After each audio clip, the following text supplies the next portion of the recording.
Unable to believe it, the CEO was stunned to find a little girl crying at his partner's grave. The winter afternoon in Manchester arrived with that typical grey mist that seemed to wrap the entire city in a cold, melancholic embrace. Edward Norton adjusted his wool coat as he parked his imported car in front of the gates of the Manchester General Cemetery. 2 years had passed since this place had become part of his monthly routine, a silent ritual he observed religiously, always alone, always at the same time in the afternoon. The billionaire businessman walked along the stone paths with measured steps, knowing by heart every curve, every tree, every concrete bench that marked the way, to the grave of Henry Vance, his partner, his best friend. The only man who had known Edward before everything, before the fortune, before the spotlight, before he became the feared and respected magnate who now commanded one of the largest business conglomerates in the north of the country. Henry wasn't just a business partner.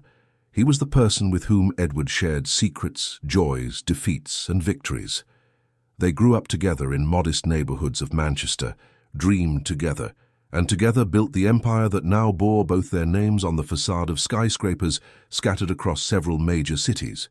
Henry's absence had left a void that no board meeting, no multi-million-pound contract, no gala dinner could fill. Edward stopped before the black marble headstone. The golden letters shone even in the diffuse light of the cloudy afternoon. Henry Vance. The epitaph he himself had chosen was engraved there with discreet elegance. Edward never brought flowers. Henry hated flowers. Instead, he brought silence, respect, and the constant presence of someone who would never forget. On that particular day, Edward lingered longer than usual. Something in the cold air cut deeper than the icy wind. Perhaps it was the loneliness that had been weighing more heavily on his shoulders lately. Perhaps it was the feeling that, despite all his success, he was losing the meaning of things. Business continued to thrive, but Edward felt as if he were merely playing a role, portraying a character he didn't always recognize in the mirror. That was when he heard a muffled sound, a low cry, almost a choked whisper. Edward turned his head slowly, frowning. The cemetery was always empty at this time. He deliberately chose the quietest moments for his visits, but there, just a few meters away, sitting before the same grave he was visiting, was a little girl. She must have been about 7 or 8 years old, no more than that. She wore a faded pink coat that seemed too large for her small frame. In her arms, she clutched a worn-out stuffed rabbit to her chest, one of its ears hanging by just a few threads of cotton. Her brown hair fell untidily over her small face, and even from a distance Edward could see that her eyes were red and swollen from crying. The businessman was frozen for a few seconds. The scene made no sense. Child alone in a cemetery, in this cold, crying before Henry's grave. Why would a little girl be there? Edward looked around, searching for a responsible adult, but there was no one. Just him, the little girl, and the heavy silence of the place. Moved by a mixture of concern and curiosity, Edward took a few steps toward the child. His Italian shoes made a discreet sound against the stone path. The girl slowly lifted her eyes, startled, and when their gazes met, Edward felt a strange tightness in his chest. Those brown eyes were too deep for a child. They carried a sadness that seemed far greater than any child should ever know. Edward stopped at a respectful distance, not wanting to frighten her further. He wasn't good with children. He had never had any, had never married, and his routine was filled with meetings, trips, and decisions involving millions of pounds, but never the delicacy required to deal with the world of a child. The girl continued to look at him with that frightened expression, but there was something else there, a strange familiarity, as if she recognized him from somewhere. Edward cleared his throat, trying to find the right words. "Are you all right, little one?" he asked, keeping his voice low and gentle, almost a whisper, so as not to break the fragile moment any further. The little girl didn't answer immediately. She just hugged the stuffed rabbit tighter against her chest and looked back at the headstone. Edward followed her gaze and felt a lump in his throat. She was looking directly at Henry's name. "Did you know him?" Edward tried again, now pointing discreetly at the grave. This time the girl nodded, still without speaking. Her small hands were trembling, and Edward didn't know if it was from cold or emotion, probably both. "He was my daddy." The little girl's voice came out so quietly that Edward almost didn't hear it. It was a voice hoarse from crying, laden with a pain that seemed impossible to fit into such a small being. Edward's world stopped. It simply stopped. He felt as if the ground had opened up beneath his feet. He couldn't have heard correctly. It wasn't possible. Henry had never mentioned having a daughter. Never. In all their years of deep friendship, of confidences, of shared stories, Henry had never said a single word about a child. Edward knew every detail of his friend's life. He knew about his relationships, his frustrations, his dreams. He even knew secrets that Henry would never tell anyone else. How could there be a daughter he was completely unaware of? "Your daddy?" Edward repeated, his voice coming out harsher than he intended. He tried to soften his tone. "What's your name?" "Sophia," she replied, still looking at the headstone. "I come here every day to talk to him. Auntie Rachel doesn't know. She thinks I'm at the playground." Edward felt a wave of concerns mingling inside him. This child was coming alone every day in secret to a cemetery. This wasn't safe, it wasn't normal, but at the same time there was something in the sincerity of those eyes, in the way Sophia pronounced the words, that made Edward believe she wasn't lying. The businessman knelt slowly, getting down to the girl's level. Up close he could see the delicate features of her face better. There was something vaguely familiar there, something he couldn't quite place, but that stirred his certainties. "Sophia, when was the last time you saw your daddy?" Edward asked gently, trying to organize the chaos of thoughts in his mind. "A long time ago," she answered, her voice trembling. "I was very little, but I remember him. I remember his smell, his voice. Auntie Rachel said he had to go away, that he wouldn't come back. But I come here because I feel like he's close." Edward closed his eyes for a moment, trying to process it all. Every word from the child seemed true, filled with an innocence that couldn't be feigned. But how? How could Henry have a daughter and never have told him? The businessman's rational mind began to work. Perhaps it was a misunderstanding. Perhaps the child was mistaken. Maybe someone had told her a story, and Sophia, in her childish innocence, had believed it. But then, why was she visiting Henry's grave specifically? Why that particular name? "Where is your Auntie Rachel now?" Edward asked, concerned for the girl's safety. "She works late. I stay with the neighbor after school, but today I ran away," Sophia confessed, lowering her head as if expecting a scolding. "It's been 2 years today I had to come." 2 years, exactly the time since Henry had passed. The coincidence was too disturbing to be ignored. Edward slowly extended his hand carefully and lightly touched the girl's shoulder. "Let's do this, Sophia. How about I take you back home? It's very cold out here, and your auntie must be worried. We can talk on the way, okay?" Sophia hesitated, looking at Edward with those big, distrustful eyes. But something in his expression, perhaps the sincerity, perhaps the genuine concern, made her agree with a shy nod. As they walked back to the car, Edward felt his heart racing. Every step was accompanied by 1,000 questions swirling in his mind without answers. If this child was telling the truth, it meant Henry had kept a huge secret from him. But why? Who was he hiding from? And why had he never sought Edward's help? Edward's car was a luxury model, all black leather and state-of-the-art technology. Sophia got into the back seat with wide eyes, impressed by this world completely different from her own. Edward turned up the heater and began to drive slowly as the girl gave him directions. "Did you live with your daddy before?" Edward asked, trying to extract more information without scaring the child. "No, I've always lived with Auntie Rachel. But my daddy would come to visit sometimes. He brought presents and told me stories. He said one day we would live together, just the two of us, in a big house with a garden," Sophia recounted, hugging her stuffed rabbit. "Mummy doesn't live with us either."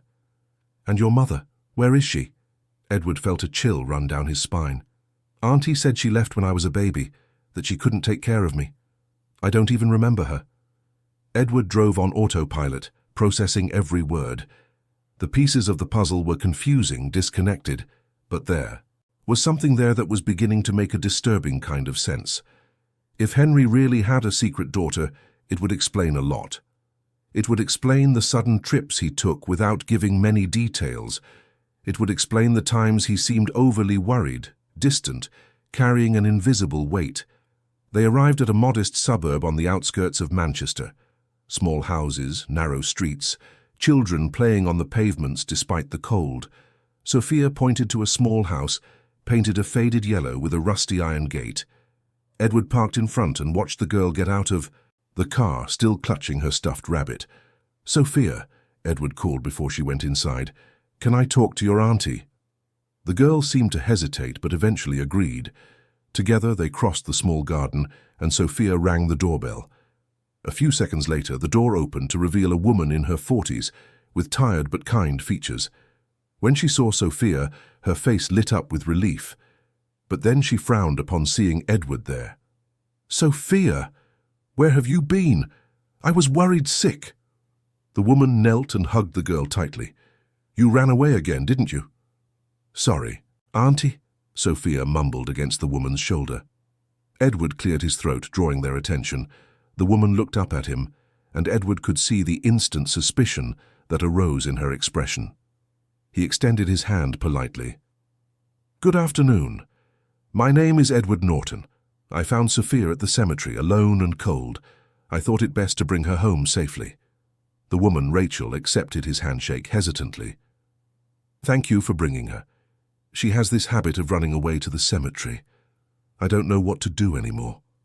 May I come in? I'd like to talk to you about something important," Edward requested, maintaining a respectful but firm tone. Rachel looked at him with even more suspicion, but something in the seriousness of his request made her agree. She opened the door, and the three of them entered the small, cozy house, decorated simply but with great care. There were photos on the walls, artificial flowers in vases, a worn but clean sofa. Sophia went to her room to play, leaving the two adults alone in the living room. Rachel offered coffee, and Edward accepted just to break the ice. When they were both seated, he got straight to the point. "Rachel, Sophia told me something today that has left me very disturbed. She said that Henry Vance was her father. Is that true?" Rachel's face turned pale instantly. She placed her coffee cup on the table with trembling hands and looked away. The silence that followed was deafening. "Who are you?" she finally asked, her voice tense. "I was Henry's best friend and business partner. I knew him for over 20 years. And never, not once, did he ever mention a daughter," Edward replied, keeping his voice calm but making it clear he needed answers. Rachel closed her eyes, and when she opened them again, there were tears welling up. "It's true, Sophia is Henry's daughter, and he asked for no one to know. He asked me to protect the girl, to keep everything a secret. He said it was for her safety." Edward felt as if he had been punched in the stomach. Safety? From what or whom? Rachel shook her head, wiping away tears with the back of her hand. "I don't know the details. Henry never told me everything. He just said there were dangerous people, that Sophia couldn't appear publicly as his daughter. He sent money every month to help with expenses, visited when he could, but always carefully, always in secret." Edward ran a hand through his hair, trying to organize the whirlwind of emotions. Anger at being left out. Sadness that Henry had carried that burden alone. Concern about what it all meant. "And Sophia's mother?" Edward asked. Rachel hesitated before answering. "Veronica. She was married to Henry, but the marriage was complicated. Very complicated. She disappeared a year and a half ago. They say there was a problem, a misunderstanding, and she left. Never came back. Sophia barely remembers. Her. The name Veronica echoed in Edward's mind. He knew Veronica, a beautiful, elegant woman, but always distant. Henry rarely spoke of her, and when he did, it was in a vague, superficial way. Edward had always thought the marriage was just for show, a social convenience. But now everything seemed to have much deeper, darker layers. "Rachel, I need to know everything you know. If Henry asked to keep Sophia a secret, there must be a very serious reason. And if he's no longer here to protect her, then that duty falls to me," Edward said with determination. Rachel looked at him with a mixture of fear and hope. "Were you really his friend?" "His best friend," Edward confirmed, his voice thick with emotion, "and I promise I will find out the truth. I will protect Sophia. It's the least I can do for Henry's memory." That night, Edward returned to his penthouse apartment in central Manchester, but the luxury around him felt empty and meaningless. He went to his private study, where he kept personal items, documents, and memories. There was a box he had never had the courage to fully open since receiving Henry's belongings. With trembling hands, Edward opened the box. Inside were watches, pens, old documents, travel photos. He sifted through everything carefully, as if each object were sacred. And then, at the bottom of the box, he found an envelope, yellowed with time. It wasn't sealed, but it seemed to have been stored with care. Edward opened the envelope and took out an old photograph. The image was a bit faded, but it was clear enough to recognize Henry smiling, with an expression Edward rarely saw on his friend's face. It was an expression of pure happiness, of genuine peace. And next to him, holding his hand, was a little girl about 3 or 4 years old, Sophia. There was no doubt. Edward turned the photo over and felt his heart stop. On the back, written in Henry's unmistakable handwriting, was a short sentence, but one that carried the weight of a testament. "If I don't come back, take care of her as I would have." The tears Edward had been holding back since he found Sophia finally streamed down his face. Henry knew.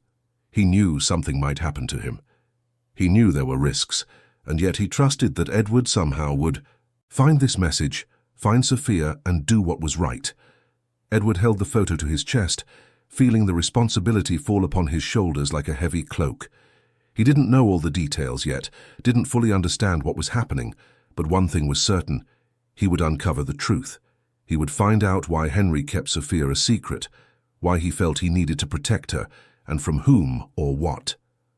The Manchester night was cold and silent outside, but inside Edward's chest a storm was beginning to brew, a storm of determination, of loyalty, of love, for a friend who was no longer there but whose presence continued to guide his steps.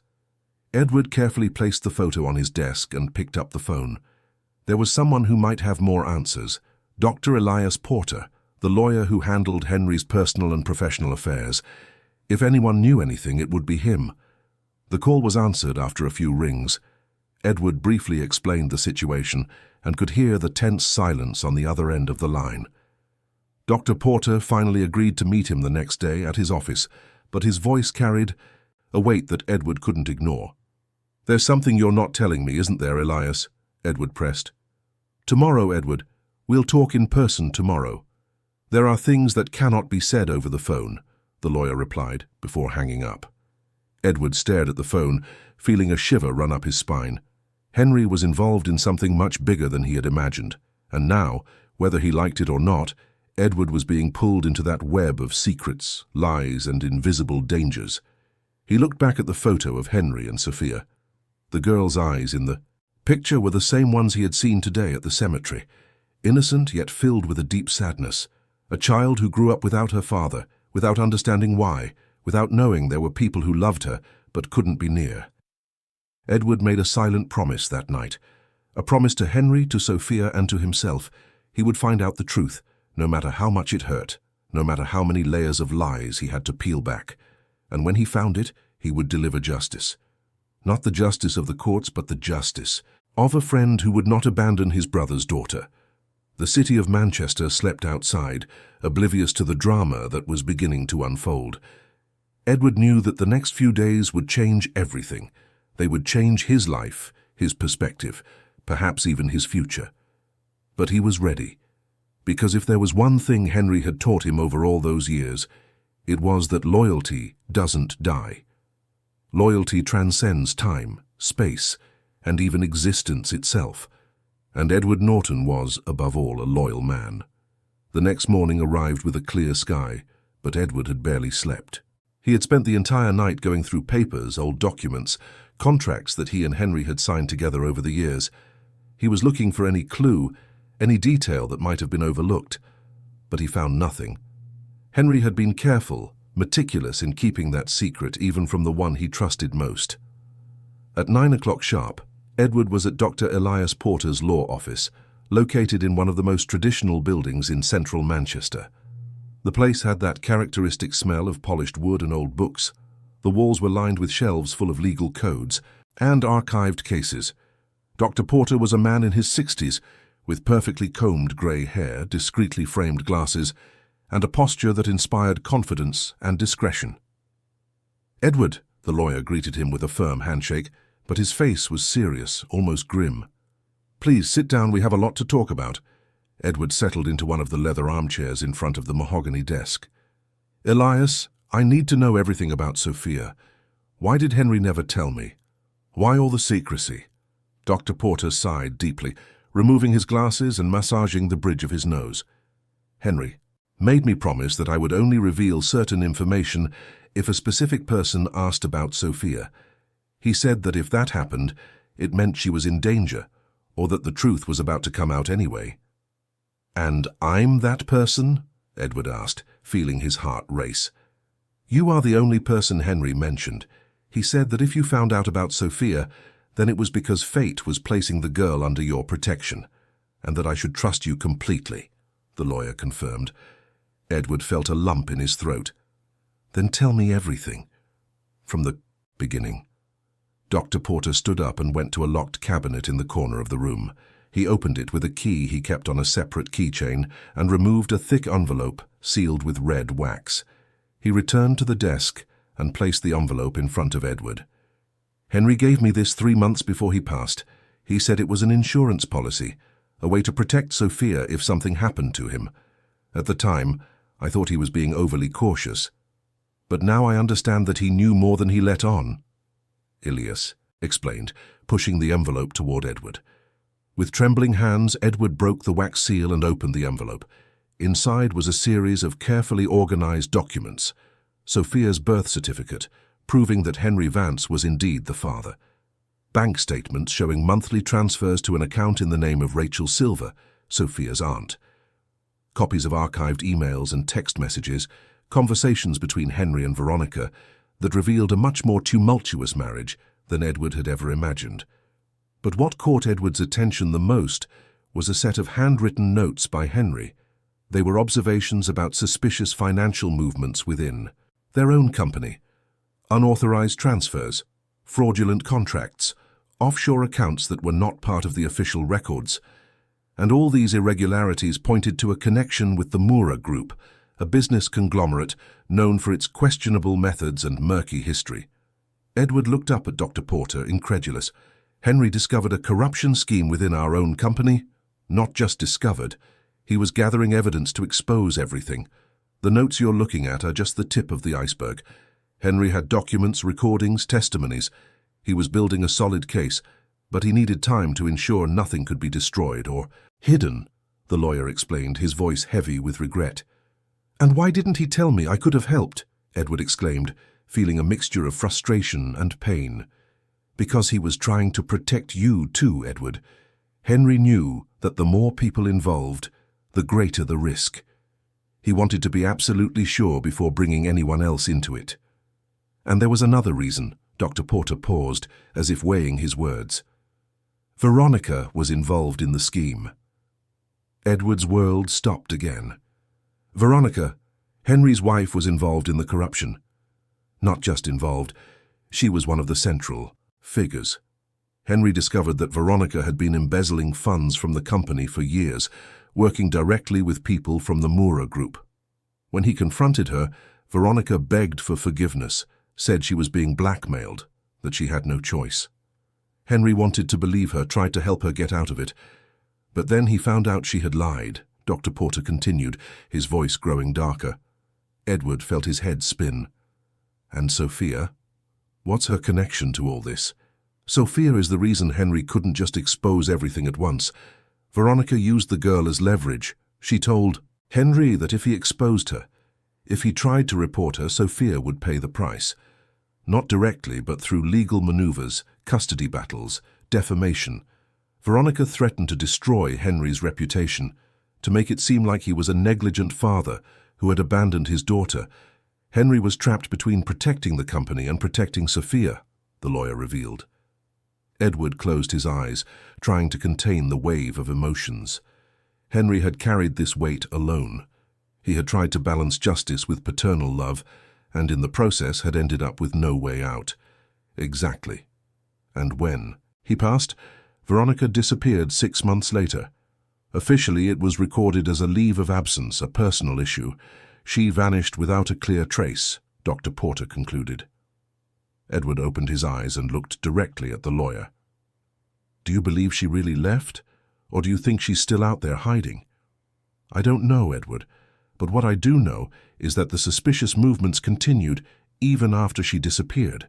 Someone is still running the scheme, and if Veronica is alive, she could very well be orchestrating everything from a distance, Elias replied. Edward gathered all the documents back into the envelope and stood up. I need to investigate this thoroughly. I need to find out who is behind all of this and protect Sophia. If Henry trusted me to do this, then that's exactly what I'm going to do. Be careful, Edward. These people are dangerous. Henry was extremely cautious, and yet things ended as they did, Dr. Porter warned, his concern evident in his voice.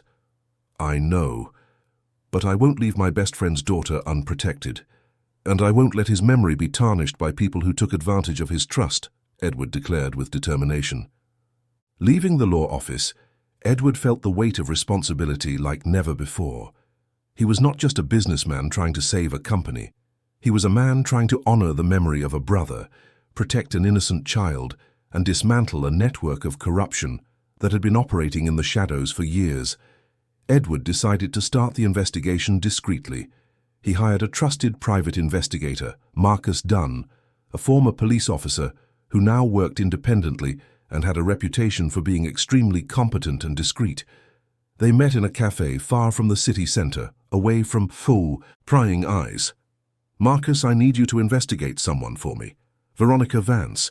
She disappeared 1.5 years ago, but I have reason to believe she might be alive and hiding somewhere, Edward explained, passing him a folder with all the information he had on Veronica. Marcus leafed through the documents attentively, his face remaining neutral and professional. I'll need a few days to track bank movements, travel records, any digital footprint she might have left. If she's alive and trying to hide, she'll eventually make a mistake. In the meantime, I'll review the company's documents. I need to identify all the suspicious accounts and trace where the money is going, Edward added. The following days were intense. Edward delved into the company's financial records with a small team of highly trusted auditors. Every spreadsheet, every contract, every transfer was meticulously analyzed, and the more he investigated, the clearer it became that the scheme was sophisticated and deep, involving multiple layers of shell companies and offshore accounts. At the same time, Edward kept in regular contact with Rachel and Sophia. He visited the modest house on the outskirts of Manchester, brought gifts for the girl, and talked to her about trivial things, trying to build a relationship of trust. Sophia was initially shy and reserved, but gradually began to open up. She talked about school, her drawings, and the stuffed rabbit that was her greatest treasure. During one of these visits, Sophia showed Edward a shoebox where she kept her most precious memories. Inside were childish drawings, some faded photos, and a letter. Edward immediately recognized the handwriting. It was from Henry. Sophia, may I read it? Edward asked gently. The girl nodded, watching Edward with those deep eyes. He carefully opened the letter and began to read, the words written by his best friend. My dearest Sophia, when you are old enough to read this, I want you to know that Daddy loves you more than anything in this world. I know I can't be with you as much as I'd like, and that hurts me more than you can imagine. But everything I do thinking of protecting you, of giving you a better future. You are my light, my reason to keep fighting, even when everything seems difficult. Never forget that you are special, that you are loved, and that there will always be someone looking after you even if I'm not around. Be strong, my little one. Daddy will always be with you in your heart. Edward felt tears blur his vision. The pain in those words was palpable. Henry knew he might not be there to see Sophia grow up, and yet he tried to leave a piece of himself, a message of love that would transcend time. Your daddy loved you very much, Sophia, Edward said softly, handing the letter back to the girl, and I promise I will take care of you as he would have. Were you really his friend? Sophia asked, her small voice full of hope. His best friend. We were like brothers, Edward confirmed, smiling through his tears. So, are you my friend too? The girl asked, and in that moment, Edward felt his heart fill with a paternal love he had never experienced before. More than a friend, Sophia. I'll be like an uncle to you. You can count on me for anything, always, Edward promised. Sophia smiled for the first time since Edward had met her. It was a shy but genuine smile, and it lit up her entire face in a way that made Edward understand why Henry had fought so hard to protect her. Meanwhile, Marcus began to bring back worrying results. He discovered that Veronica had moved large sums of money in the months before her disappearance. Transfers to accounts in countries with lax banking laws, purchases of properties in third-party names, movements that suggested careful planning. Even more disturbing was when Marcus gained access to security camera footage from various points in the city. In one of the recordings, dated just 2 weeks ago, there was an image of a woman watching the cemetery at night. The image quality wasn't perfect, but the features were all too familiar. Edward froze as he watched the recording. "It's her, isn't it?" Marcus asked, observing Edward's reaction. Edward nodded slowly, feeling a chill run down his spine. Veronica is alive, and she's in Manchester. The discovery changed everything. If Veronica was alive and hiding, watching, it meant she still had an interest in something. But what? Money? Power? Or was there something more? Edward increased the security around Rachel and Sophia without their knowledge. He hired discreet security guards to monitor the house, ensuring no one approached unnoticed. He couldn't risk something happening to the girl. It was then that Rachel began to report strange occurrences. She said she felt like she was being watched. Once, she found a note under her front door. The note had only one sentence written by hand. "She is more important than you can imagine. Protect her." Edward analyzed the note with Marcus. The handwriting wasn't Veronica's, but it seemed feminine. Who else could be involved? Were there other people in the scheme Henry had discovered? The pieces of the puzzle were beginning to fit together, but the picture they formed was increasingly disturbing. Henry had uncovered a complex network of corruption.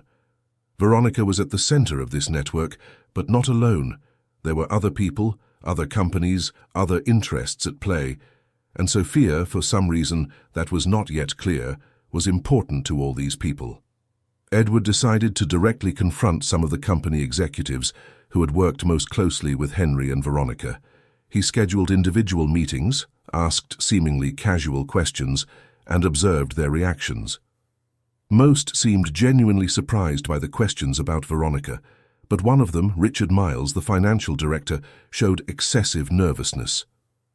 After the meeting with Richard, Edward asked Marcus to investigate him more deeply. Within days, they discovered that Richard had connections to the Mura Group. Unregistered meetings, suspicious bank transfers, frequent phone calls to untraceable numbers. Edward knew he was getting too close. And dangerous people don't like it when someone gets close to their secrets.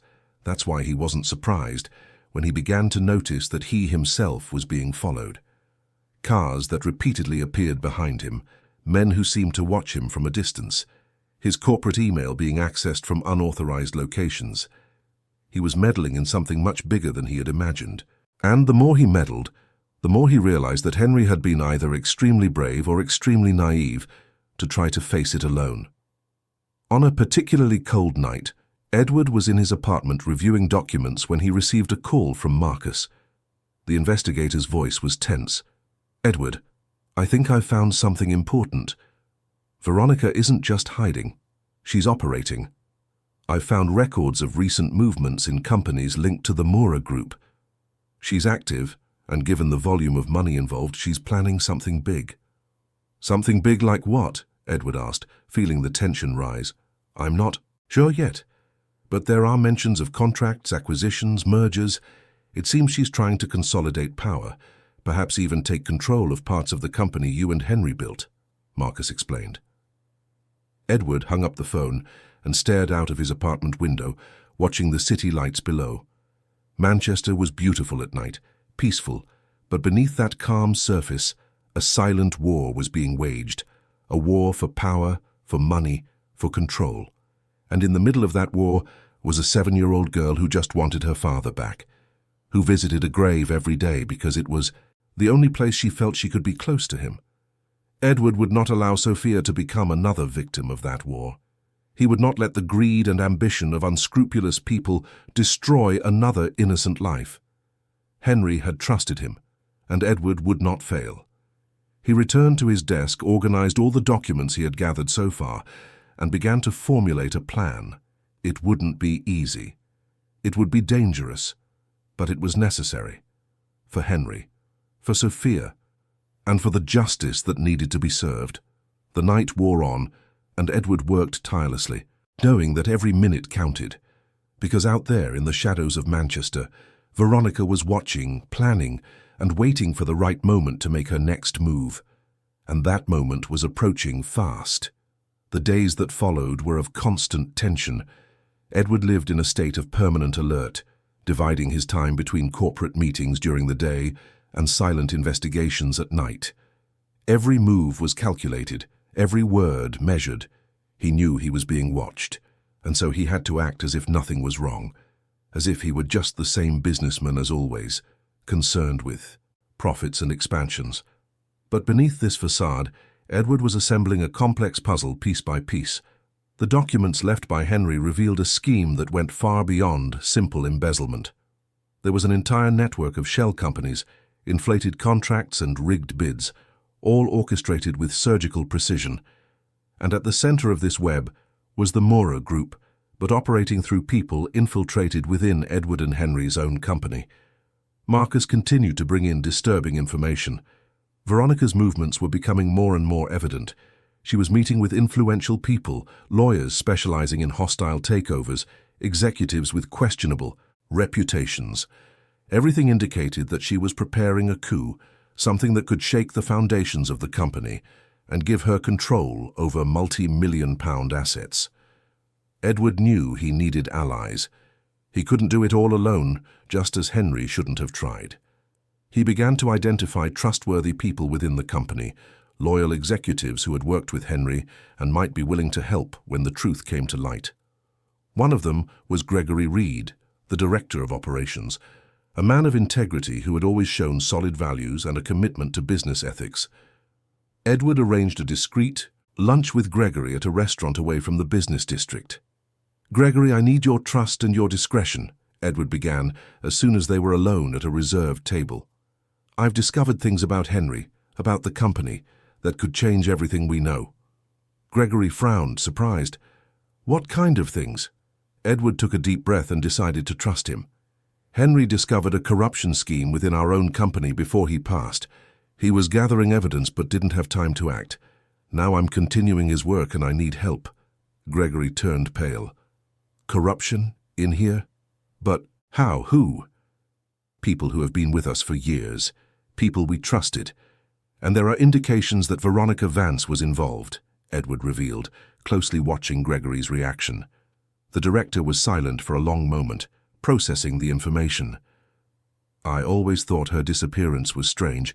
It was all so sudden, so convenient, and some of the financial decisions made after Henry passed never made much sense to me." Edward leaned forward. "Exactly. And now there's evidence that she's alive, in hiding and planning something. I need to map out all the suspicious accounts, all the questionable contracts, and identify who else is involved." "You can count on me," Gregory said with determination. "Henry was a good man.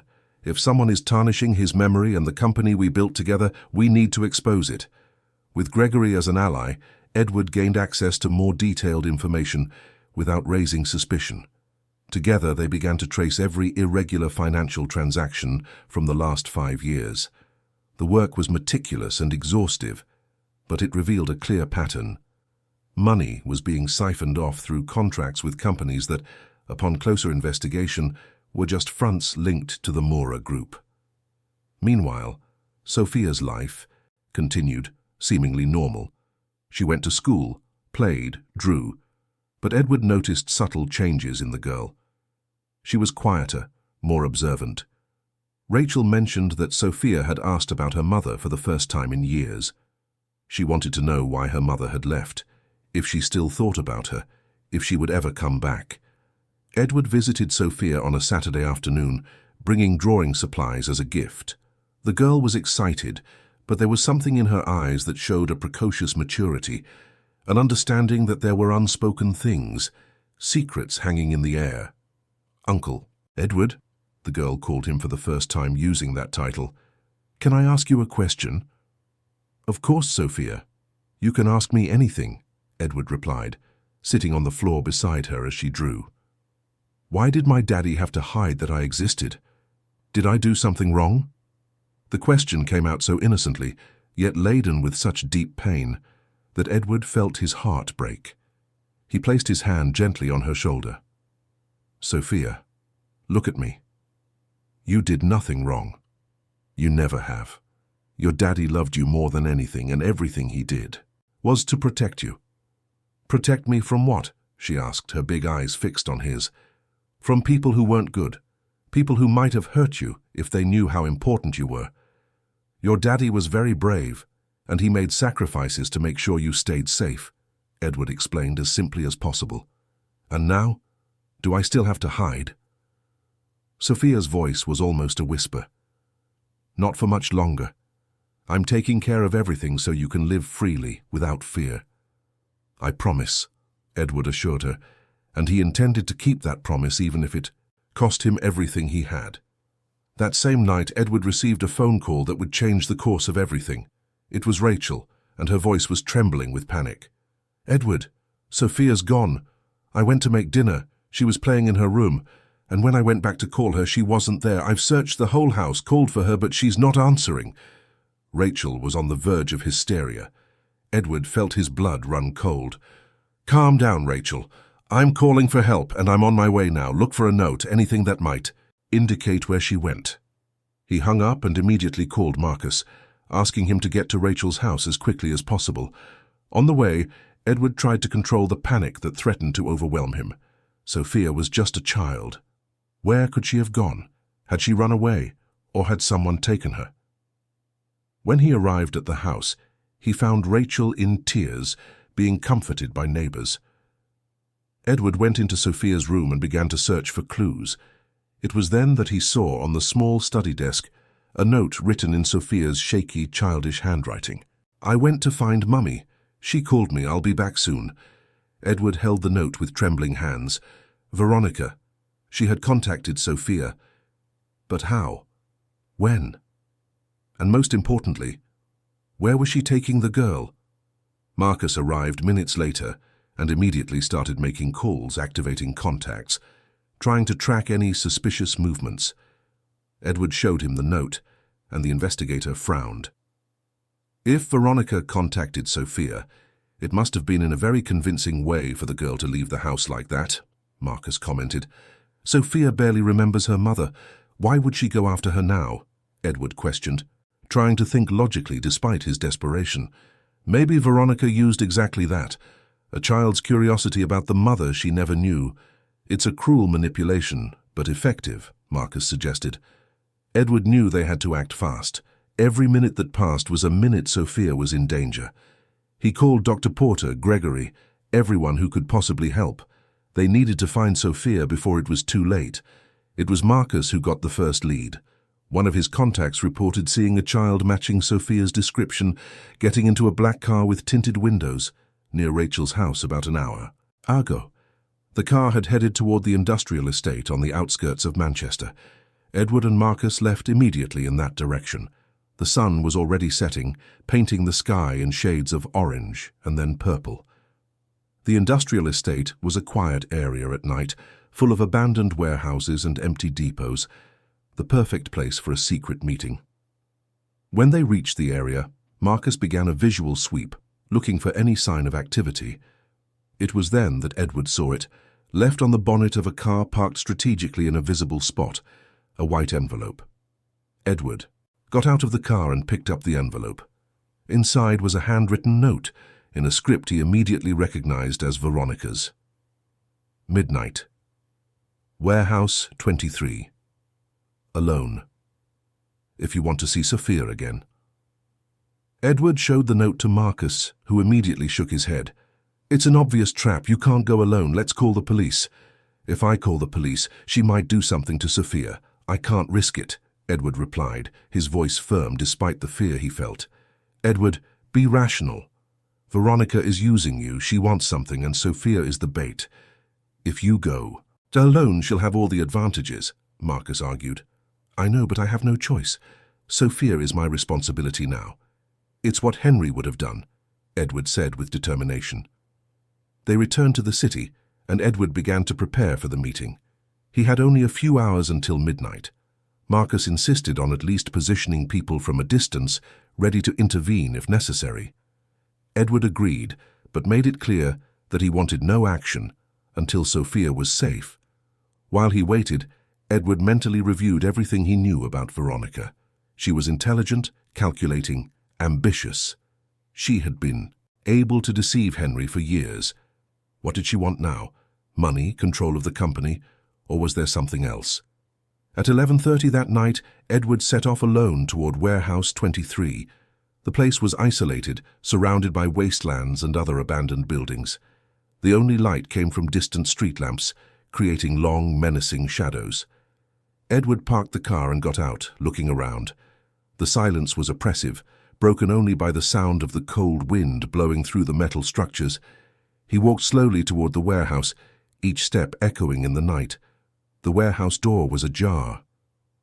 Edward pushed it open slowly and entered. The interior was vast and dark, lit only by a few dim bulbs hanging from the high ceiling. And there, in the center of the space, was Sophia. The girl was sitting on a chair, frightened, but apparently unharmed. When she saw Edward, her eyes filled with tears and she tried to stand, but she was tied with ropes that weren't tight enough to hurt her, but just enough to keep her in place. "Uncle Edward," Sophia called, her voice trembling. Edward took a step toward her but stopped when he heard a voice he hadn't heard in years. "Don't come any closer, Edward. First, we need to talk." From the shadows, Veronica Vance emerged. She looked different. Her hair, once long and dark, was now short and dyed blonde. She had lost weight, and her clothes were simple, a far cry from the elegance she used to display. But her eyes were the same, cold, calculating, dangerous. "Veronica," Edward said, keeping his voice calm despite the fury boiling inside him. "What do you want?" "What I've always wanted, justice," she replied, walking slowly around Sophia like a predator observing its prey. "Justice?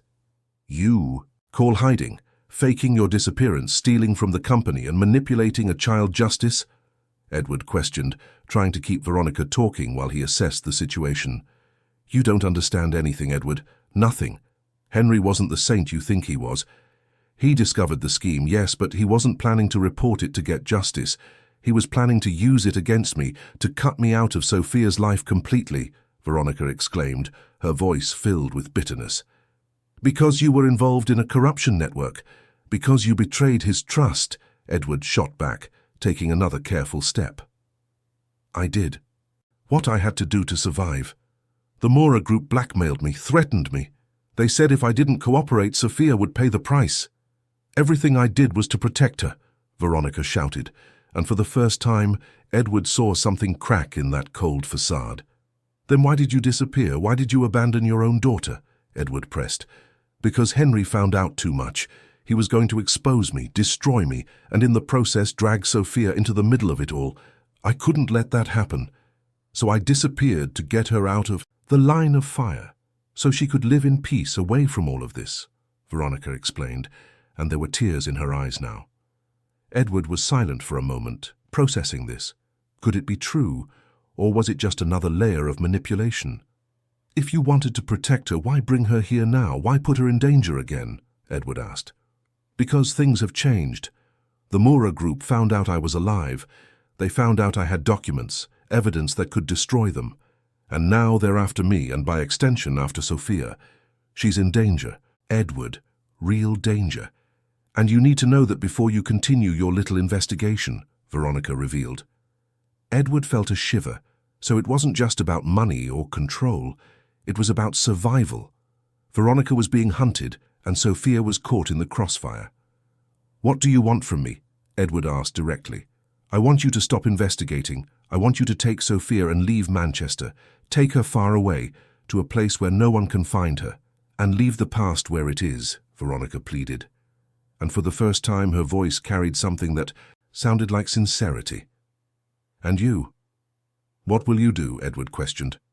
I'm going to finish what Henry started.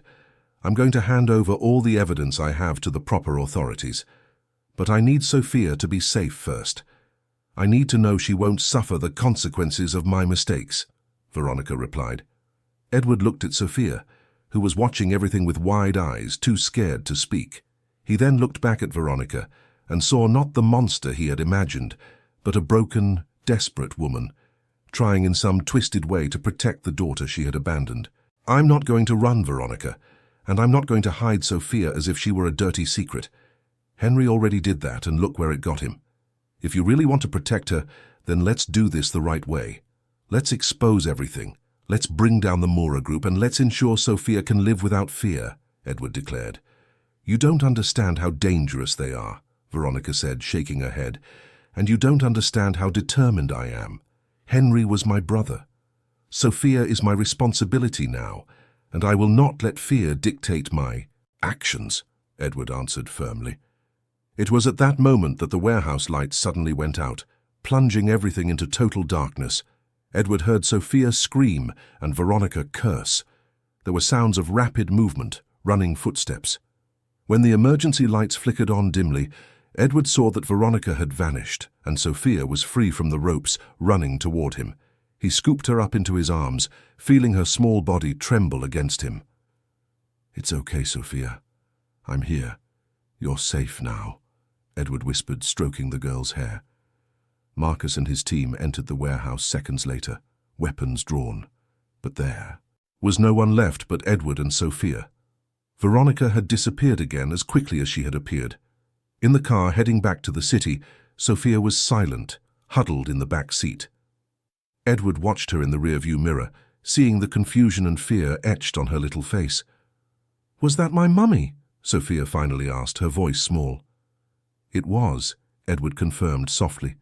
She seemed scared, the girl commented. She is. But don't you worry. I'll take care of everything. You're safe with me, Edward promised. 3 years had passed since that day in court when Edward officially became Sophia's father. The girl was now 10, in her 5th year of primary school at one of Manchester's best private schools, and had blossomed into a vibrant, intelligent, and surprisingly resilient child, considering all she had been through. Edward's penthouse had been completely adapted to accommodate life with a growing child.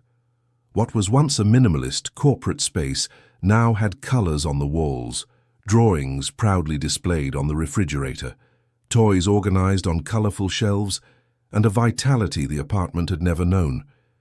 Edward found he didn't mind the controlled mess, the trainers left in the living room, the books scattered on the sofa. This was life, this was family, this was what had been missing from the cold place he used to call home.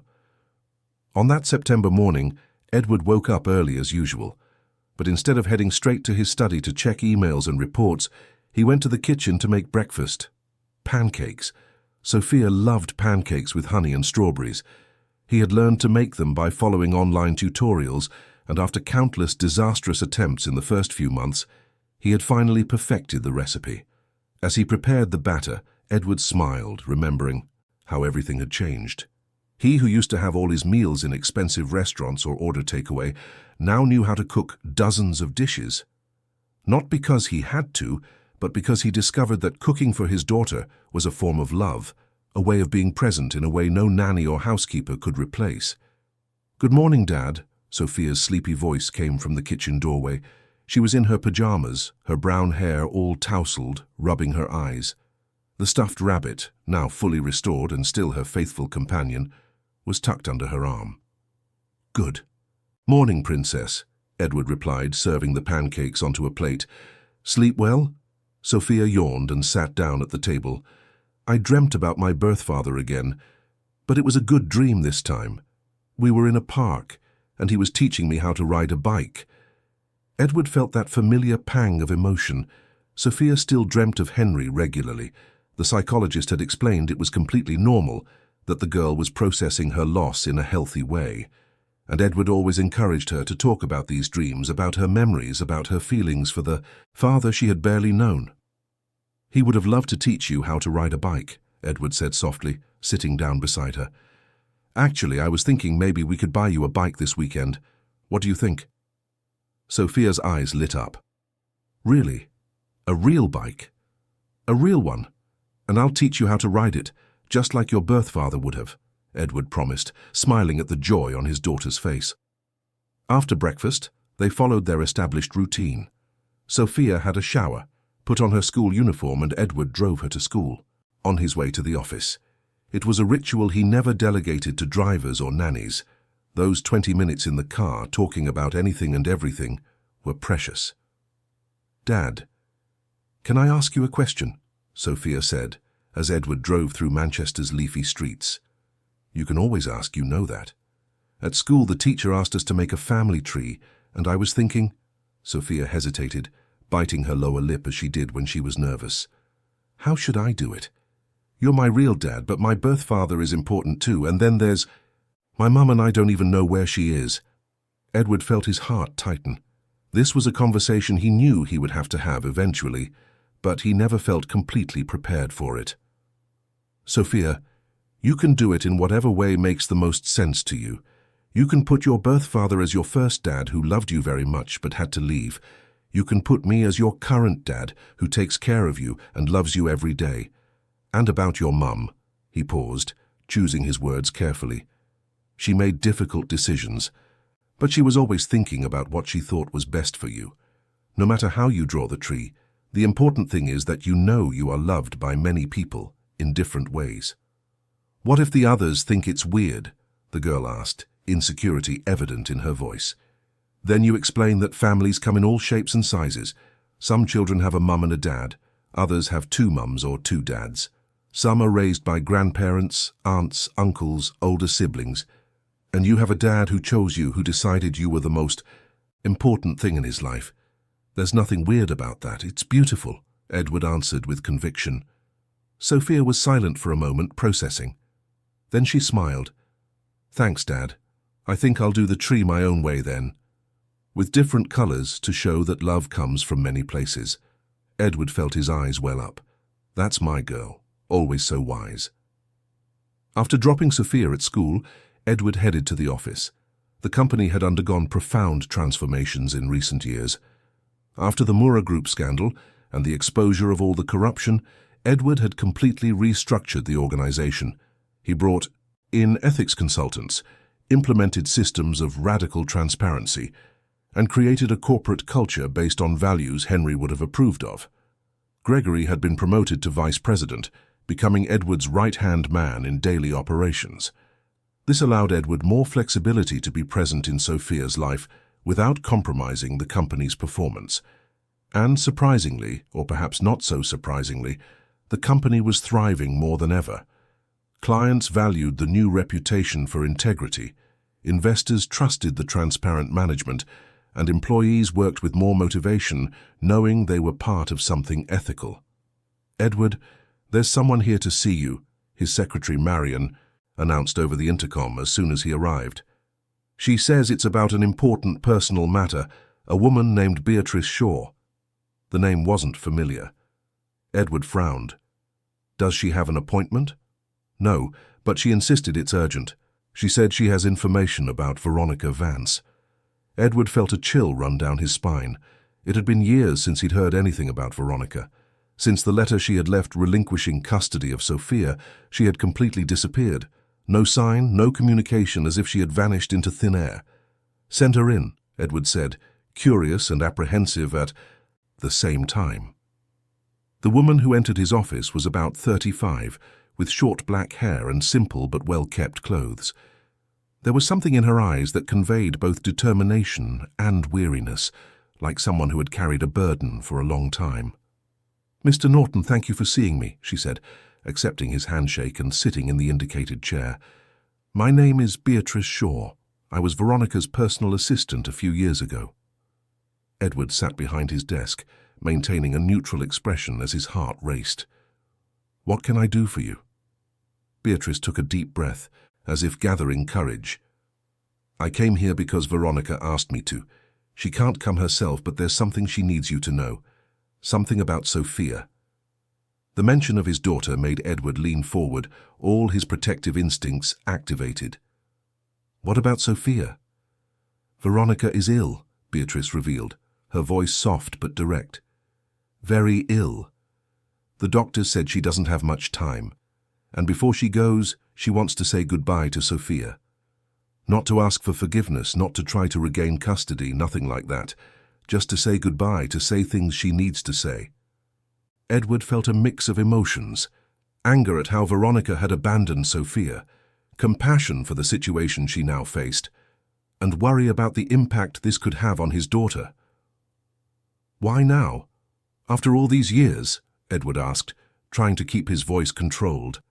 Because she spent these years trying to fix the mistakes she made.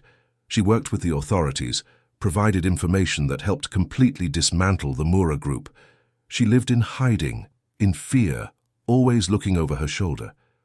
Only when the last member of the organization was arrested did she feel safe enough to seek medical treatment. But it was already too late, Beatrice explained. And what does she expect me to do? Edward questioned. She hopes you will consider letting Sophia see her. Just once. Veronica is in a hospital in London, under a false name as a precaution. She knows she has no right to ask for anything, but she's asking anyway. As a mother, as someone who made many mistakes but who always loved her daughter in her own way, Beatrice said, and there were tears in her eyes now. Edward was silent for a long moment. His first reaction was to protect Sophia, to keep her away from anything that could hurt her. But then he thought about how Sophia had matured, how strong and secure she was now. He thought about the questions she asked about her mother, a child's natural curiosity about her origins. I need to think about this, and I need to talk to Sophia. She's 10 now, old enough to have an opinion on the matter. I won't make this decision for her, Edward finally replied. Beatrice nodded, understanding. That's all Veronica could ask for. Here is my contact information. When you've decided, please call me and... Mr. Norton, she paused. I saw how Veronica suffered these past years. She's not the villain you might imagine. She's just a woman who made bad choices trying to protect the one she loved, and who now wants to make peace before the end. After Beatrice left, Edward stared out of his office window, watching Manchester below. The city carried on with its routine, oblivious to the personal dramas unfolding in its buildings. He picked up the phone and called Dr. Helen, the psychologist who worked with Sophia. After explaining the situation, Dr. Helen gave her professional opinion. Edward, considering Sophia's emotional development and the stability she has now, I believe she can handle this meeting, especially if she's properly prepared. It might even be beneficial for her to have some closure regarding the maternal figure. But the most important thing is that it's her choice. That evening after dinner, Edward and Sophia sat on the living room sofa. It was the place where they had their important conversations, surrounded by the comfort of home, with security and privacy. Sophia, I need to talk to you about something serious, Edward began, keeping his tone calm but honest. The girl put down the book she was reading and looked at him attentively. Is it about school? Did I do something wrong? No, it's nothing you did. It's about your mother, Edward said, and saw Sophia's eyes widen slightly. I had a visitor today who used to work with her, and there's something I need to tell you. Carefully and using age-appropriate words, Edward explained that Veronica was very ill, that she had little time left, and that she wanted to see Sophia one last time. He emphasized that it was completely Sophia's choice, that he would be by her side no matter the decision, and that there was no right or wrong answer. Sophia was silent for a long time, looking down at her hands. Edward respected that silence, waiting patiently for her to process the information. I don't even really remember her, Sophia finally said, her voice small. Sometimes I try to imagine what she was like, what it would be like to have her around. But it's all very vague, like a dream you can't quite remember. And what is your heart telling you now? Edward asked gently. I'm scared, Sophia admitted, looking up at him with those sincere eyes. Scared I'll be sad. Scared I won't know what to say. Scared she won't be like I imagined. But I'm also curious. And I think if I don't go, I'll regret it later. I'll always wonder what it would have been like. Edward hugged his daughter, feeling proud of her maturity. You are so brave, Sophia, and I will be with you the whole time if you decide to go, holding your hand, giving you strength. You won't be alone. Then I want to go, Sophia decided, her voice firmer now. I want to meet my mother before it's too late. 2 days later, Edward and Sophia boarded a flight to London. The journey was quiet, but Edward could feel the growing tension in Sophia. She was quiet, looking out the plane window, lost in thoughts he couldn't fully access. They checked into a hotel near the hospital. The next morning, after a breakfast neither of them could really eat, they headed to the hospital. Beatrice met them in the reception, thanking them profusely for coming. She's in room 312. She's lucid today, which is a blessing. The doctors said she has good days and bad days, and today is a good day, Beatrice explained as she guided them through the hospital corridors. Edward held Sophia's hand tightly. He could feel her little hand trembling slightly in his. He stopped before they reached the room and knelt in front of his daughter. Sophia, look at me, he said softly. If at any moment you want to leave, just tell me. You don't have to explain. You don't need a reason. You are in control, okay? Sophia nodded, taking a deep breath. I'm ready, Dad. The hospital room was simple but comfortable, with a window overlooking the city, and in the bed, frail and visibly weakened, was Veronica. She looked very different from the woman Edward remembered. She had lost a lot of weight, her now completely grey hair was short, and her skin had a pallor that highlighted her condition. But when her eyes met Sophia's at the door, something in them lit up in a way Edward had never seen. Sophia, Veronica whispered, her voice weak but filled with emotion. You came. You really came.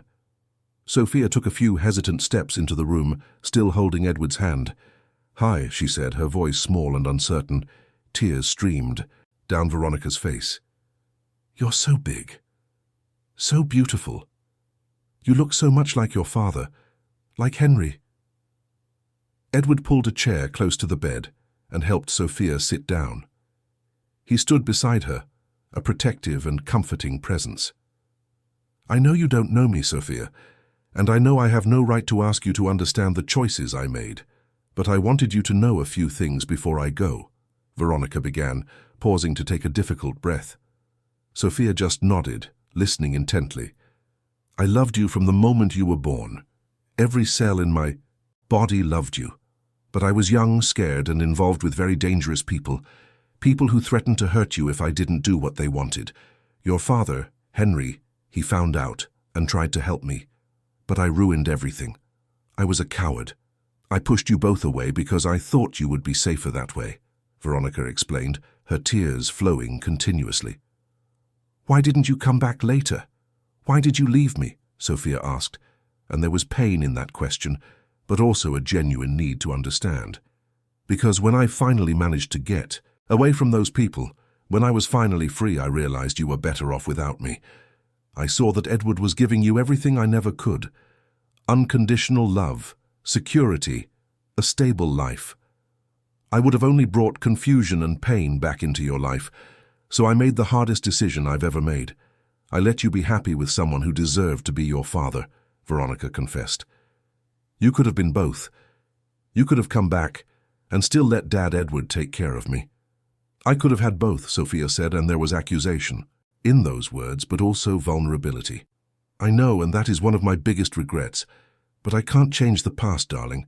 I can only tell you the truth now, and the truth is, you were the best thing that ever happened to me. Even though I was the worst possible mother, Veronica said, extending a trembling hand toward Sophia.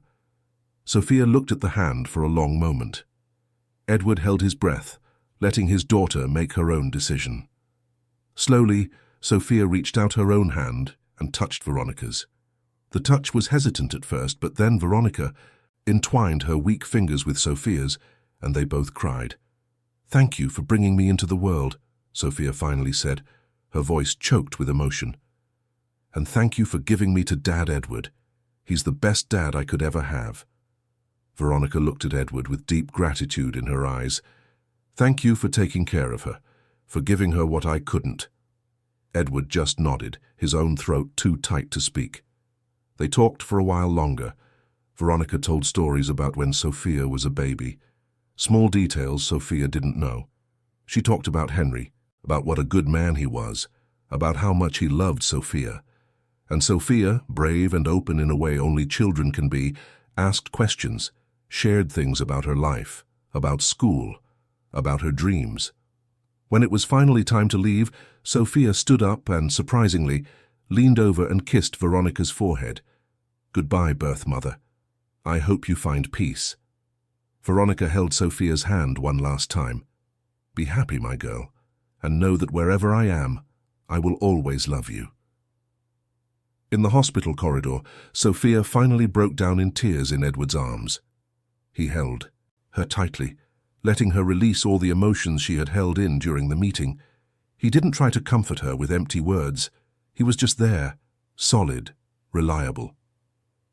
"It was hard, but I'm glad I came," Sophia finally said, when she could speak between sobs. "Now I know she loved me, even if she didn't know how to show it right. And I know I'm lucky to have you as my dad." "And I'm lucky to have you as my daughter," Edward replied, kissing the top of her head. They returned to Manchester that same afternoon. Life resumed its normal routine in the following days. Sophia went to school, Edward went to work, and in the evenings they had dinner together and talked about their day. A week later, Beatrice called. Veronica had passed away in her sleep, peacefully. She had left a few things for Sophia, letters she had written over the years but never sent, some photos, small keepsakes. Edward received the package and sat down with Sophia to open it together. There were dozens of letters, dated from different periods, all addressed to Sophia. Some were long, others short, but all expressed love, regret, and hope that Sophia was happy. "Do you want to read them all now, or would you rather save them to read a little at a time?" Edward asked. "I think I'll read them a little at a time, one a week maybe, so I can feel like I'm still getting to know her, even though she's not here anymore." Sophia decided with a wisdom that constantly surprised Edward. There were also photos, a pregnant Veronica, smiling at the camera, Veronica holding a newborn Sophia in the hospital, photos of Henry with baby Sophia, moments of happiness captured before everything fell apart. Sophia looked at each photo carefully, absorbing every detail, building a more complete picture of her origins. "Dad, can I put some of these photos in my room?" Sophia asked. "Of course you can. They are your memories, your story," Edward answered without hesitation. That night, after Sophia had gone to sleep, Edward finally allowed himself to process everything that had happened. He thought of Henry, of Veronica, of how complicated life was and how rarely it fit into simple categories of right and wrong. Veronica had made terrible mistakes, had made choices that hurt people, including her own daughter. But in the end she had tried to do what she thought was right, even if imperfectly and belatedly. Edward also realized something important. Sophia didn't have to choose between Henry and him, between Veronica and her absence. She could honor all parts of her history, could love different people in different ways, could have a complicated family tree, and still be whole. The following weekend, Edward kept his promise. He bought a beautiful bike for Sophia, pink with lilac details exactly as she wanted. They went to a large park and Edward spent the entire afternoon teaching Sophia how to balance, how to pedal, how to trust that she wouldn't fall. There were tumbles, of course, scraped knees, a few tears of frustration, but there were also laughs, shouts of joy when Sophia finally managed to pedal a few meters on her own, and the pride on her face when she finally mastered the skill. "I did it, Dad. I'm riding by myself," Sophia shouted, pedaling down the path with her hair flying in the wind. Edward watched, his heart overflowing with love and pride. "You're doing great, Princess. Keep it up." That evening, as they drove home with the bike in the boot, Sophia was radiant with happiness, talking non-stop about how amazing it was to finally learn to ride a bike. "Do you think my birth father would be proud of me?" she asked suddenly. "I'm absolutely sure he would be," Edward replied with conviction. And I'm sure your birth mother would be too. But the most important thing is that you're proud of yourself. I am, Sophia confirmed, smiling. And I'm proud to have you as my dad too. Back at the apartment, while Sophia was in the shower, Edward looked at the photos that now decorated her room. Henry smiling, holding baby Sophia, a young Veronica before everything became complicated, and new photos of him and Sophia building new, better, more stable memories. Life had a strange way of unfolding. Edward had never planned to be a father, never imagined his greatest achievement would not be building a business empire, but raising a resilient and loving girl. Henry never imagined his best friend would become his daughter's father. Veronica never planned to give up her own child. But there was Sophia, the result of all these twists and turns, of all these difficult choices and sacrifices, a girl who carried the best of all the people who loved her, each in their own way. Edward heard Sophia's laughter coming from the bathroom, singing some song she had learned at school. It was the most beautiful sound in the world, the sound of a happy, safe, loved child, and that was all that mattered. That night, after Sophia was asleep, Edward went to his private study and opened the drawer where he kept his most precious treasures. The original photo of Henry and little Sophia with the message on the back, "If I don't come back, take care of her as I would have." Edward looked at that photo and smiled. "I am taking care of her, Henry, and I will continue to, forever." And as Manchester slept outside, Edward Norton, the billionaire businessman who had found his true purpose in the eyes of an orphaned girl, closed the drawer, knowing he had honored the greatest promise of his life. Not just out of loyalty to a friend who was gone, but out of love for a daughter he never planned to have, but now couldn't imagine life without. The story of pain and loss had completely transformed into a story of love, redemption, and second chances. And that story was just beginning. But as he drove through the empty streets of Manchester in the early hours of the morning, Edward knew the situation was far from resolved. Veronica had revealed information that changed everything. The Mura Group was active, they were hunting, they were dangerous, and Sophia was at the center of it all, whether she liked it or not. The war that Henry had started was far from over, and now Edward was completely immersed in it, with an innocent child, depending on him for survival, and a broken woman trying in some way to redeem her mistakes. The night was just beginning, and the challenges to come would be greater than Edward could ever imagine. The days following the encounter at the warehouse were ones of profound transformation for Edward. He made decisions he never imagined he would have to make. Sophia did not return to Rachel's house. It was too risky. Instead, Edward took her to his penthouse apartment, transforming one of the guest rooms into a space suitable for a child. He bought toys, books, new clothes. He hired a private tutor so Sophia wouldn't miss school, and a child psychologist to help her process everything she had been through. Rachel visited every day but agreed that, for now, it was safer for Sophia to be under Edward's direct protection. The house in the suburbs had been watched, photographed. There were clear signs that the Mura Group knew where Sophia lived and would not hesitate to act if necessary. Edward also took drastic measures regarding the company. With the help of Gregory and a team of forensic auditors, he began to systematically dismantle all suspicious operations. Contracts were terminated, executives questioned, accounts frozen. The process was painful and caused internal turmoil, but it was necessary. Richard Miles, the financial director with links to the Mura Group, was immediately suspended when evidence of his involvement in the scheme came to light. He tried to negotiate, offering to expose others in exchange for immunity, but Edward was unyielding. Justice had to be served, not backroom deals. Meanwhile, Marcus continued to search for Veronica. She had disappeared again after the meeting at the warehouse, but this time she left clues. Encrypted messages, documents sent anonymously to Dr. Porter's office, information that helped Edward better understand the extent of the corruption scheme. It was as if Veronica were fulfilling her promise to expose everything, but from a distance, protected by the shadows.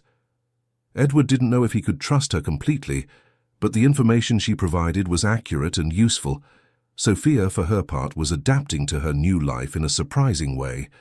Initially frightened and confused, she gradually began to open up to Edward. They had dinner together every night, talking about their day, their feelings, their memories. Edward discovered a paternal side he never knew he had. He found he could be gentle, patient and affectionate in ways his life as a businessman had never required. One of those evenings after dinner, Sophia was drawing in the living room while Edward reviewed documents. Suddenly, the girl asked something that caught him off guard. "Uncle Edward, are you going to send me away when all this is over?" Edward looked up from his papers and stared at her, surprised. "Why would you think that?" "Because everyone always leaves. My daddy left. My mummy left. One day you will too," Sophia said, her voice sad but resigned, as if she had already accepted it as an inevitable truth. Edward felt his heart ache. He stood up, went over to Sophia, and knelt beside her, at eye level with the girl. "Sophia, look at me," he asked gently. The girl raised those deep brown eyes. "I'm not going anywhere. You are not a burden. You are not a temporary problem. You are a part of my life now, and you will continue to be. No matter what happens, I will be here for you. Always." "Promise?" Sophia asked, her small voice full of hope. "I promise," Edward confirmed, and held out his little finger.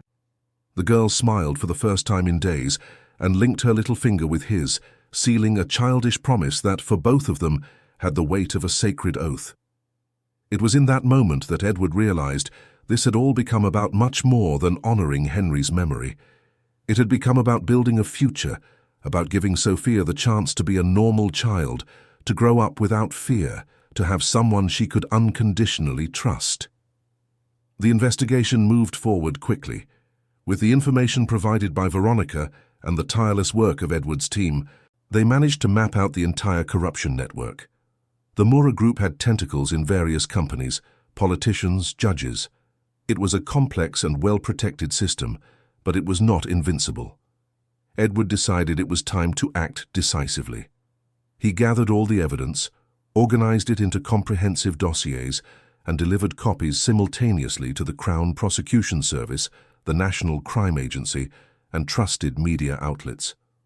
There was no way to cover up something so well documented and widely distributed. The fallout was immediate and massive. Newspaper headlines, investigative reports, police raids. The Mura Group saw its empire begin to crumble.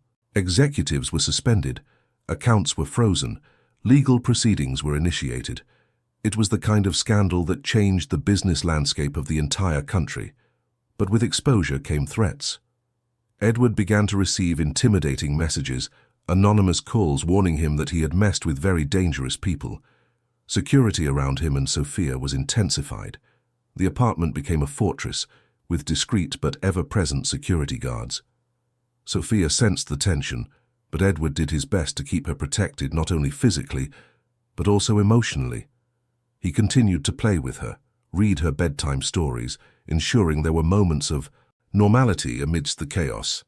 It was on a rainy winter afternoon, almost 2 months after the encounter at the warehouse, that Veronica made contact again, this time through a letter delivered personally by Dr. Porter. The lawyer explained that a woman had left the envelope with him, asking that it be delivered to Edward in person. Edward opened the letter alone in his study, immediately recognizing Veronica's handwriting. "Edward, I know I have no right to ask for anything, but I need you to understand a few things. When I met Henry, I truly loved him. He was good, honest, everything I was not. But I had debts, problems with dangerous people. The Mura Group offered me a way out, but at a price. I would have to help them from inside the company. I refused at first, but they threatened Sophia. They said if I didn't cooperate, they would do something to her. I was scared. So scared. When Henry discovered what I was doing, he gave me a chance to get out of it. He said he would help me, that he would protect Sophia, that we would face it together. But I ruined everything. I was weak, a coward. I said horrible things to him, accused him of things that weren't true, tried to push him away from me and Sophia because I thought everyone would be safer that way. I was wrong. After he was gone, I realized the mistake I had made. But it was too late. The Mora group still controlled me, still had power over me. I disappeared to try to break free, to gather enough evidence to destroy them once and for all. And now, thanks to you, that is happening. Sophia is the best thing I have ever done in my life, even though I was the worst possible mother to her. I see how you take care of her, how she smiles when she talks about you. You have given her what I never could: security, unconditional love, a sense of belonging. For that reason, I am relinquishing my maternal rights. I have attached the necessary documents. I want you to be her legal guardian. I want her to have the life she deserves, with someone who truly knows how to love her. Don't look for me.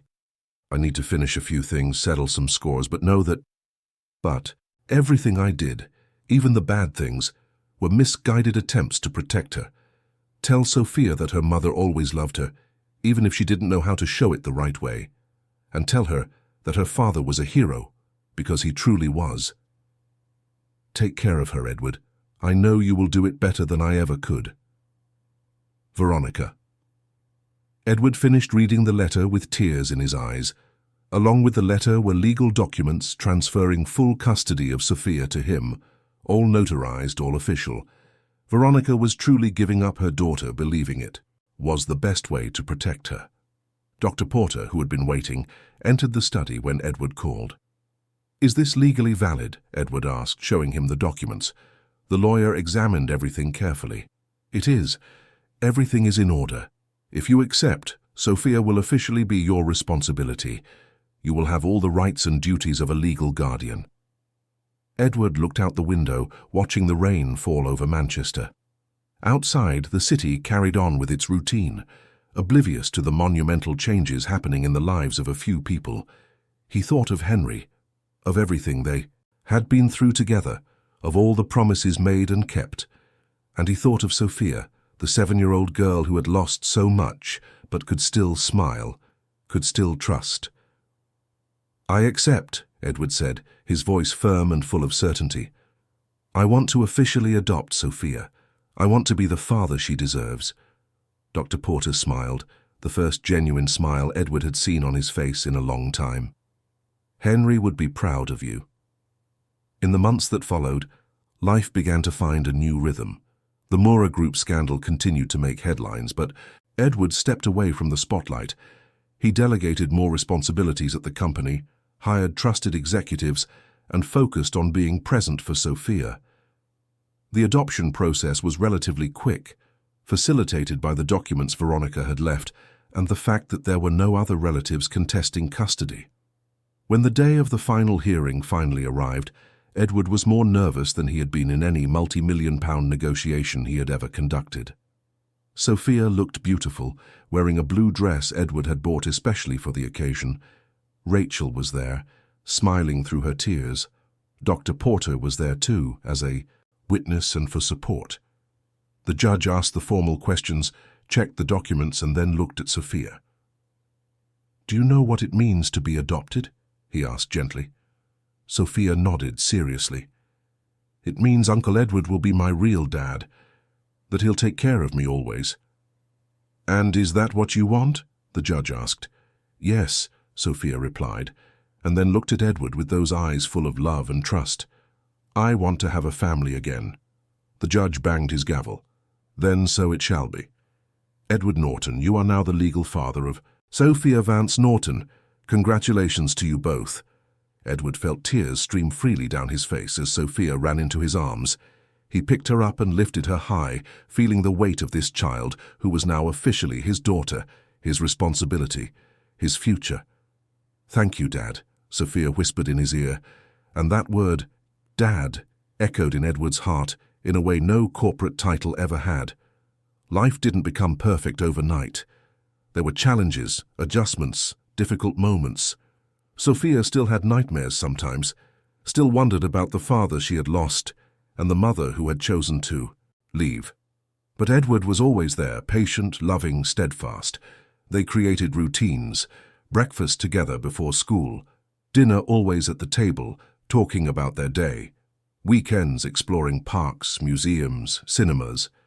Edward discovered there was a whole world beyond boardrooms, a colourful world full of laughter that he had ignored for years while focusing only on profits and expansions. The company continued to thrive, but now with a different culture. Edward implemented strict codes of ethics, total transparency in operations, and a genuine commitment to social responsibility. He used the fortune he had amassed to create a foundation in Henry's name, focused on helping vulnerable children by providing education, psychological support, and opportunities. On a sunny spring afternoon, almost a year after that first meeting in the cemetery, Edward and Sophia returned to the Manchester General Cemetery. But this time it was different. The weight of absolute sadness was gone. There was longing, yes, but also gratitude. Edward held Sophia's hand as they walked to Henry's grave. The girl had grown a little. She was stronger, more confident. She still carried the stuffed rabbit, but now it had been stitched and cleaned, more a friend of memories than a necessary comfort. "Hi, birth dad," Sophia said, using the term she herself had chosen to differentiate Henry from Edward. "I brought my new dad to meet you. He takes really good care of me, just like you asked. I think you two would have gotten along." Edward felt emotion tighten his throat. "Thank you, Henry," he said quietly, looking at the headstone. "Thank you for trusting me, for giving me the greatest gift I could ever receive. I promise I will always take care of her. I promise she will know how much you loved her, and I promise I will do everything in my power to give her the happy life you dreamed of for her." The wind blew gently, rustling the trees around them, and in that moment, Edward felt a peace he hadn't felt in years. As if Henry were there, approving, smiling, finally at peace, knowing his daughter was safe and loved. "Can we go back, Dad?" Sophia asked, using the title naturally. "Auntie Rachel said she was making chocolate cake today." Edward smiled, squeezing his daughter's small hand. "Of course, Princess. Let's go home." And so, father and daughter walked back through the cemetery, leaving the weight of the past behind, but carrying the lessons and the love that past had taught them. The story of pain and loss had transformed into a story of redemption, of family, of love that transcended blood ties. Edward looked up at the blue Manchester sky and felt he had finally found his purpose. It wasn't building business empires or amassing fortunes. It was being there, present, for a girl who needed him. It was being the father she deserved, the guardian Henry had trusted him to be. Life had taken unexpected turns, had brought challenges he never imagined facing, but it had also brought unexpected gifts, had shown him that true success wasn't measured in financial statements, but in a child's smiles, in sincere hugs, in quiet nights, knowing you made a difference in someone's life. On that spring afternoon in Manchester, Edward Norton and Sophia Norton went home, to the home that was now theirs, to the family they had built together, to the future that promised at last to be full of light and hope. And somewhere, in the slowly dissipating shadows, Veronica watched from afar, allowing herself a small, sad but genuine smile, knowing she had finally done the right thing. Her daughter was safe, she was happy, she was loved, and that was all a mother, even an imperfect one like her, could ever wish for. 5 years had passed since that meeting in the London hospital. Sophia was now 15, in her first year of secondary school, and had blossomed into a confident, intelligent, and surprisingly well-adjusted teenager. The years with Edward had instilled in her an emotional security that allowed her to face the typical challenges of adolescence with a maturity that constantly surprised everyone around her. On that April morning, Edward woke to the sound of music coming from the kitchen. When he went downstairs, he found Sophia making breakfast, something she had started doing in recent months as a way to help out and spend more time together before they both left for their daily routines. "Good morning, Dad," Sophia said with a smile, expertly flipping pancakes in the pan. "I thought you deserved a special breakfast today. After all, it's been exactly 10 years since we met at the cemetery." Edward felt a lump form in his throat. He had marked the date on his calendar, but he hadn't expected Sophia to remember it too. "You remembered," he said softly, sitting down at the table. "How could I forget? It was the day my life completely changed, "The day I got a real dad," Sophia replied, serving the pancakes onto his plate. "You know, I was thinking, we've never been back to that place since." "To the cemetery?" Edward asked, surprised. "Yeah. I think it would be nice to go there today after school. Take some flowers for my birth father, talk to him about how good life is now. Would you be up for that?" Sophia asked, and there was a vulnerability in her request that Edward couldn't refuse. "Of course, Princess. We'll go together." That afternoon, after Edward picked Sophia up from school, they headed to the Manchester General Cemetery. It was a sunny day, very different from that grey winter afternoon 10 years ago. Manchester was vibrant, full of life, and even the cemetery seemed less sombre under the golden afternoon light. They walked side by side along the same paths Edward had walked alone so many times before meeting Sophia. But now everything was different. He was no longer alone, no longer carrying just the weight of loss. He was accompanied by his daughter, the best gift Henry could have ever given him. When they reached the grave, Sophia knelt and carefully placed the bouquet of white flowers they had bought on the way. Edward stood beside her, a hand resting on her shoulder. "Hi, birth dad," Sophia began as if Henry were there listening.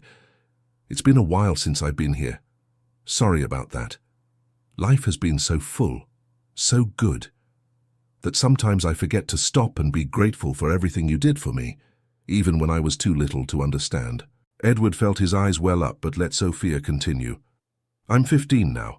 I'm in my first year of A-levels, getting good grades, making amazing friends. Dad Edward takes great care of me, just like you asked. He taught me how to ride a bike, helps me with my homework, comes to all my school events. He's the best dad I could have." Sophia paused, wiping away a tear. "But I'll never forget you. I'll never forget that you loved me first, that you tried to protect me, that you let Dad Edward take care of me because you trusted him completely." Edward knelt beside Sophia and put his arm around her. "Henry, I hope I'm doing everything right. I hope you're proud of the woman Sophia is becoming. She's incredible, my friend. Strong, intelligent, compassionate. She has the best of you and the best of me, and something completely unique that is all her own." They stayed there for a few more minutes in respectful silence, each lost in their own thoughts and memories. When they finally stood up, Sophia took Edward's hand. "Thanks for bringing me here," she said softly. "Thank you for wanting to come. And thank you for remembering the date. It means a lot to me," Edward replied, squeezing her hand. On the way home, Sophia was quieter than usual. Edward respected the silence, understanding she was processing emotions. It was only when they were almost back at the apartment that she finally spoke. "Dad, can I ask you something?" "Always." "Do you ever regret it? Adopting me, changing your whole life for me?" Sophia asked, and there was a rare insecurity in her voice. Edward immediately pulled the car over to a safe spot and turned to look Sophia in the eyes. "Sophia, look at me. Never, not for a single second, have I regretted having you in my life. You didn't change my life, you saved it. Before I met you, I was just a work-obsessed businessman, living an empty life with no real purpose. You gave me meaning. You taught me what unconditional love is. You made me the best version of myself." "But you had to give up so much," Sophia insisted. "I gave up nothing that mattered. I gained everything that's truly worthwhile. You are my daughter, Sophia. Not by accident, not by obligation, but by choice. Every single day, I would choose you all over again," Edward said with all the sincerity he felt. Sophia threw her arms around him, crying softly. "I love you so much, Dad. I love you too, my princess, more than words can say." That night, after dinner, Edward was in his study when Sophia appeared at the door with a serious expression. "Dad, I need to talk to you about something important." Edward immediately closed his laptop and gave her his full attention. "Of course, sit down. What is it?" Sophia sat in the armchair opposite his desk, taking a deep breath before she began.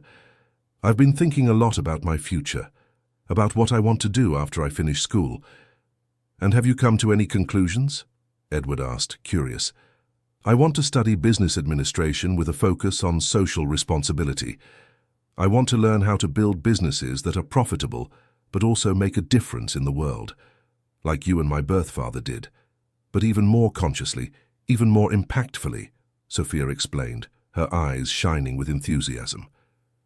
Edward felt pride swell in his chest. That's wonderful, Sophia. You have a talent for it, I'm sure. But there's more, Sophia continued. I want to do it using the company that you and my birth father built as a foundation. Not now, of course. First, I need to study, learn, gain experience. But one day, when I'm ready, I'd like to work at the company, to continue the legacy you two started. Edward was silent for a moment, processing this. He had never pressured Sophia about the company, never expected her to follow in his footsteps, but to hear that she wanted to do this by her own choice, not out of obligation, but from a genuine desire to continue something meaningful, filled him with an indescribable joy. Sophia, it would be an honor to have you at the company, but only if that's what you really want. Not for me, not for the legacy, but for yourself, Edward said carefully. It's what I want, Dad. I grew up seeing the positive impact the company has, the foundation that helps vulnerable children, the education programs, the social projects. I want to be a part of that. I want to expand it. I want that when people think of our company, they think not just of financial success, but of social transformation, Sophia declared with conviction. Then we'll make it happen. I will support you every step of the way, and when you're ready, the company will be waiting for you, Edward promised. Sophia stood up and hugged her father. Thank you for always believing in me, for never limiting me, never underestimating me. How could I underestimate the most incredible person I know? Edward replied, kissing the top of her head. In the following months, life continued its natural rhythm. Sophia dove even deeper into her studies, especially subjects related to economics, sociology, and business. Edward often saw her reading articles about socially responsible companies, taking notes, formulating ideas. One day she came home particularly excited. Dad, you won't believe it. My sociology teacher is organizing a mentorship program where students are paired with professionals in the field they want to pursue. I signed up, and guess who wants to be my mentor? Edward smiled, loving her excitement. Who? Dr. Marina Santos. She's the CEO of a tech company that has incredible digital inclusion programs for disadvantaged communities. She saw my application profile, read about my story, and specifically asked to be my mentor. Sophia was practically jumping for joy. That's fantastic, Sophia. When does it start? Edward asked. Next month. I'll have monthly meetings with her. I'll get to visit her company, learn about all the projects. I'm so excited, Sophia exclaimed. Edward saw this as further confirmation that Sophia was on the right path, following her genuine passion and building her own future with determination and purpose. The weeks turned into months, and Edward watched with admiration as Sophia grew not just in age but in wisdom and maturity. She became more independent but never distant. They continued to have their dinners together, their talks. Before bed, their moments of connection that Edward valued more than anything. One August evening during dinner, Sophia mentioned something that took Edward by surprise. Dad, Dr. Marina asked me an interesting question today. What was that? Edward asked, serving more food onto her plate. She asked how I deal with having such a complex life story, with losing my birth father, with having a mother who left, with being adopted. She said that many people in my situation would carry anger, resentment, but that I seem at peace with it all, Sophia explained. And what did you say? Edward was genuinely curious. I told her the truth, that I have peace because you taught me that life isn't about what happens to us, but about how we choose to react. That I was lucky to have 3 people who loved me in different but all genuine ways. And that in the end I wouldn't change a thing because it all brought me to where I am today, Sophia replied. Edward felt his eyes well up. Do you really believe that? I do, Sophia confirmed without hesitation. Of course, sometimes I wonder what it would be like if my birth father were still here, if my mum had stayed, but I don't get stuck on those questions. I prefer to be grateful for what I have rather than mourn what I don't. When did you get so wise? Edward asked, moved. I learned from you, Sophia replied with a smile. You always taught me to look forward, to build, to turn pain into purpose. That conversation echoed in Edward's mind in the following days. He realized that somehow, without even noticing, he had managed to give Sophia the emotional tools to not just survive but to thrive despite all the adversity.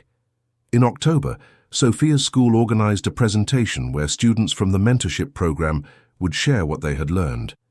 Edward was in the audience, along with Gregory, Rachel, and Dr. Porter, all eager to hear Sophia speak. When it was her turn to take the stage, Sophia was confident and articulate. She spoke about corporate social responsibility, about how companies can be agents of transformation, about the importance of building businesses with a purpose beyond profit. But the most impactful moment was when she spoke about her own story. "I come from a complicated story," Sophia said, her clear voice reaching every corner of the auditorium. "I lost my birth father when I was very young. My mother had to leave. But I was adopted by a man who taught me that family is about choice, about presence, about unconditional love. And he also taught me that companies, just like families, can be built on solid values of ethics, responsibility, and compassion." She continued, talking about the social projects of Edward's company, about the foundation created in Henry's name, about how all of this inspired her to want to follow the same path. When she finished, the audience rose to a standing ovation. Edward was crying openly, without shame, too proud to care who saw. After the presentation, as everyone congratulated Sophia, Dr. Marina approached Edward. "Mr. Norton, your daughter is extraordinary. In all the months I've been her mentor, I have never seen a young person so focused, so mature, so clear about her values and goals," she said. "She is special. But honestly, she's taught me as much as I've taught her. Maybe even more," Edward replied. "You can see the love between you. It's inspiring," Dr. Marina commented before moving away. That night, back at the apartment, Edward and Sophia sat on the living room sofa with a cup of hot chocolate each, a tradition they had kept since Sophia was little. "I am so proud of you, Sophia. The way you spoke today, the maturity, the passion. It was incredible," Edward said. "I was nervous," Sophia admitted. "But then I looked at you in the audience and remembered all the times you supported me, all the times you believed in me. And the nervousness turned into confidence. You always had that strength inside you. I just helped you see it," Edward replied. Sophia rested her head on his shoulder, as she still did when she wanted comfort. "Dad, do you think my birth father would be proud of me? And my mum? I am absolutely certain they would be. Henry would be the proudest father in the world if he could see you now. And Veronica too. She made mistakes, but in the end she made the hardest decision out of love. She left you with me because she knew I would give you the life she couldn't. That's love, Sophia.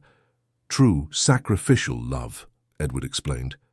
"Sometimes I miss her even without really remembering her." "It's strange to miss someone you barely knew," Sophia confessed. "It's not strange, it's human and it's healthy. You can honor her memory without letting her absence define you. You can be grateful for what she gave you, life, and move forward with gratitude instead of bitterness," Edward said gently. "That's what I try to do, to be grateful to all of you, each in your own way, for bringing me here," Sophia replied. They sat in comfortable silence for a while, just enjoying each other's company. Outside, Manchester glittered with its nightly lights, the city that had witnessed this entire journey. Of pain transformed into love, of loss transformed into family. Edward looked at Sophia and saw no longer the scared 7-year-old girl he had found in a cemetery. He saw a strong, confident young woman, full of purpose and direction, and he knew that Henry would be proud, Veronica would be at peace, and he was complete. "You know what I realized today?" Edward said softly. "What?"